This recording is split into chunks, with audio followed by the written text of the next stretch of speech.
Muito se fala da importância de saber escrever, mas igualmente importante é falar bem.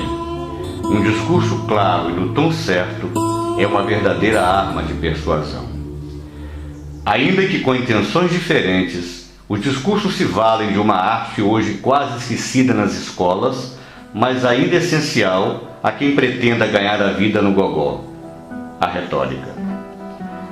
Não é à toa que estudiosos se debruçam sobre o assunto há mais de 2000 anos.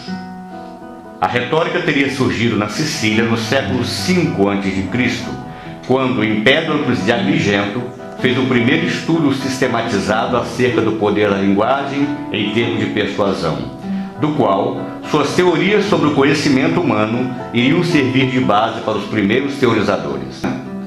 A retórica foi introduzida em Atenas pelo sofista Córax de Siracusa, discípulo de Empédocles, e por Tísias, discípulo de Córax, desenvolvendo-se nos círculos políticos e judiciais da Grécia Antiga. A propósito, a palavra sofista do grego sophistes deriva de sofia, que quer dizer sabedoria, e designa genericamente todo homem que possui conhecimentos consideráveis em qualquer ramo do saber. Reitor era a palavra grega que significava orador, o político, e retórica era, antes de tudo, o discurso do poder ou dos que aspiravam a exercê-lo. Os sofistas eram grupos de mestres que viajavam de cidade em cidade, realizando discursos para atrair estudantes, de quem se cobrava taxas para oferecer-lhes educação, alegando que a virtude seria passível de ser ensinada. Protágoras, Górgias e Sócrates estão entre os primeiros sofistas conhecidos. Foi sobretudo contra esse ensino que se opuseram Sócrates e Platão. Ambos sustentaram que a retórica era a negação da própria filosofia. Platão, nas obras Górgias e Fedro, estabelece uma distinção clara entre o discurso argumentativo dos sofistas, que por meio da persuasão procura manipular os cidadãos, e o discurso argumentativo dos filósofos, que procura atingir a verdade por meio do diálogo, pois só esta importa. Aristóteles procurou um meio termo entre Platão e os sofistas, encarando a retórica como uma arte que visava a descoberta dos meios de persuasão possíveis para vários argumentos. O seu objetivo é o de obter uma comunicação mais eficaz, tornando-se uma arte de falar, de modo a persuadir e a convencer diversos auditórios de que uma dada opinião é preferível à sua rival. Ele criticou os sofistas por terem dado especial atenção ao estímulo das emoções, com negligência evidente do uso da argumentação lógica, priorizando o discurso judicial e ainda pela excessiva importância dada à estrutura formal do discurso. Compôs então, 4 séculos antes de Cristo, a primeira obra ao longo de 3 volumes, Arte Retórica, estabelecendo as bases de um bom discurso ou apelos à audiência. Cada discurso combina esses apelos, equilibrando ou enfatizando 3 aspectos.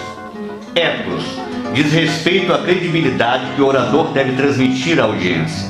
Pode ser implícita, quando o interlocutor já conhece aquele que fala ou põe fé em suas credenciais, como é o caso de peritos.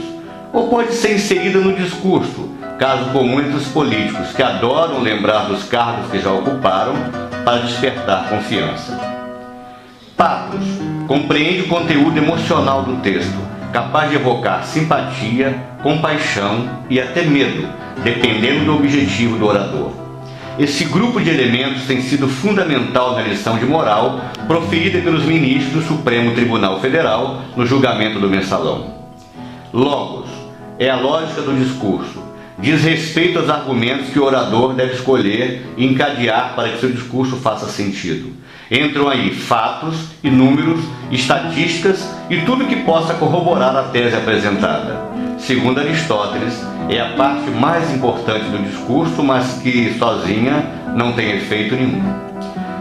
Foi sobre essas bases que a retórica evoluiu, confinando-se a uma arte de compor discursos que primavam pela organização e beleza estética, desvalorizando-se a dimensão argumentativa cultivada pelos sofistas. Em sua obra, Aristóteles identificou a retórica como um dos elementos-chave da filosofia, junto com a lógica e a dialética, citando na frase de abertura que A retórica é a contraparte da dialética. Essa arte conheceu grande desenvolvimento na época helenística. Em Roma, Cícero, no século I a.C., sistematizou os fundamentos da retórica em duas obras fundamentais, De Oratore e Orator, considerando-se uma verdadeira ciência, cujo exercício exige enorme cultura. Para ele, o objetivo do orador era provar, agradar, comover. A retórica passou a dividir-se em várias, culminando neste período com Quintiliano, no século I d.C., cuja única obra, chamada Institutio Oratoria, a retórica torna-se oratória, a arte de falar bem. Após a ascensão romana, a oratória tornou-se a tradução latina de retórica como técnica de comunicação, com uma distinção.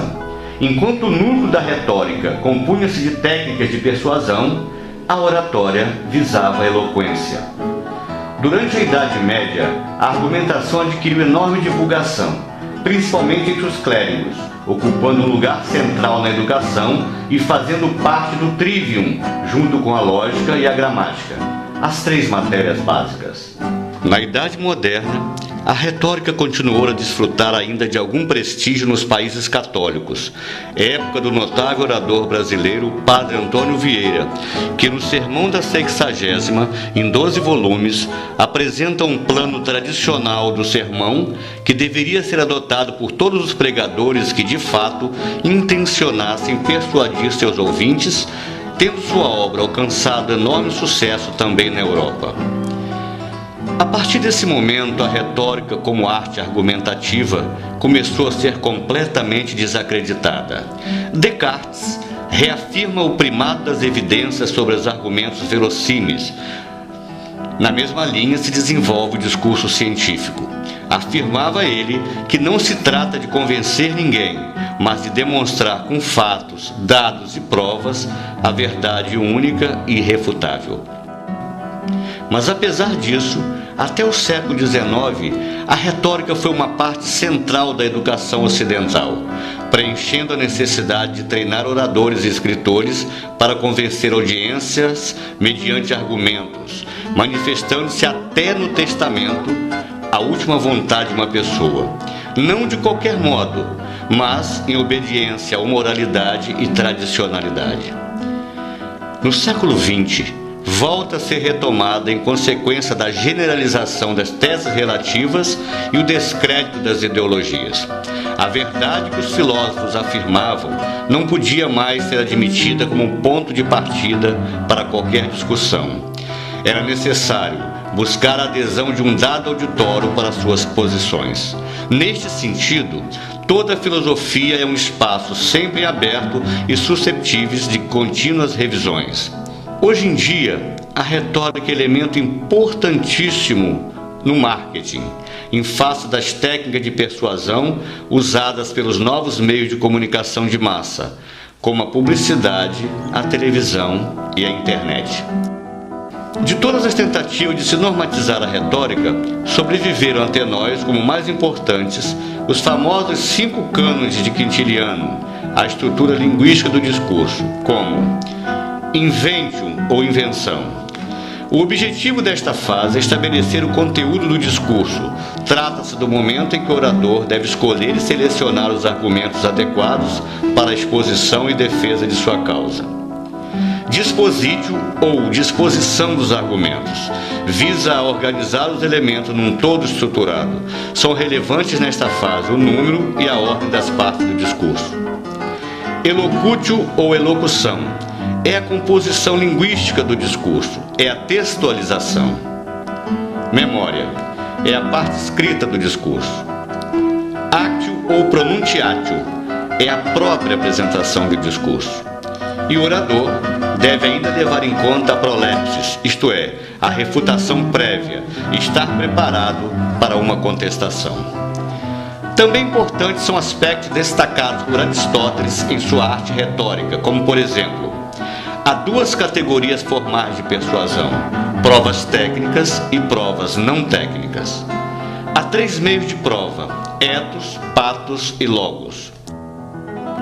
Há 3 provas de retórica, a judicial, que é própria do tribunal, a deliberativa, que é para aconselhar ou desaconselhar, e a epidídica, que é para elogiar ou criticar. Há duas categorias de argumentos. A primeira é o entimema como prova dedutiva. Contém uma só premissa, dando-se por subentendida a segunda. Como, por exemplo, quando se diz que o homem tem direitos, logo tem deveres. É possível subentender que quem tem direitos tem também deveres. A segunda é o exemplo, a argumentação secundária, que torna imediatamente evidente o que se quer provar.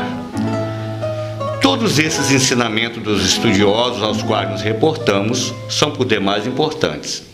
É a chamada lábia, que garante o triunfo de uma paquera, a venda daquele projeto em uma reunião de trabalho ou a conquista do eleitorado. Retórica, a arte de bem falar, valer-se da eloquência ou da argumentação clara para se comunicar.